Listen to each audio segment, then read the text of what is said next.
ఇంత గొప్ప కుటుంబానికి కోడలు వయ్యుంది సభ్యత సంస్కారం లేకుండా మగాడి మీద చేయి చేసుకుంటావా? కనీసం పనివాళ్ళున్నారని ఇంగిత జ్ఞానం కూడా లేకుండా పోయిందా నీకు? తప్పుడు మాట అంటే చెంప పగలగొట్టాను తప్ప. అయినా నువ్వెవరు నాకు అడ్వైస్ చేయడానికి? నాకు అత్తగారువా? కోడలిగా ఈ ఇంట్లో దీపం పెట్టడానికి నువ్వెలా వచ్చావు? నేను అలాగే వచ్చాను. దీపం పెట్టడం అంటే నూనె పోసి వత్తి వేసి వెలిగించడం కాదే. పోయే వరకు మనం బ్రతకాల్సిన ఈ ఇంటి పరువు మర్యాద కాపాడమేనే దీపం పెట్టడం అంటే.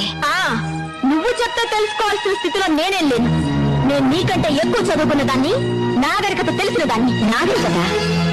నాగరికత అంటే అర్థం పెద్దవాళ్ళని గౌరవించకపోవడం, మగాన్ని చేయి చేసుకోవడం అనుకుంటున్నావా?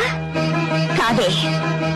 పట్టు చీర కట్టినా పాత చీర కట్టినా ఎదుటి వాళ్ళు చేతులకు నమస్కరించేలా ఉండటమేనే నాగరికత అంటే. చూడు, ఇంకో ఆర్గ్యుమెంట్స్ అనవసరం. నీతో నీతులు చెప్పించుకునే అవసరం గాని అడ్డమైన వాళ్ళ ముందు తలంచి బ్రతకాల్సిన కర్మ గానీ నాకు లేదు.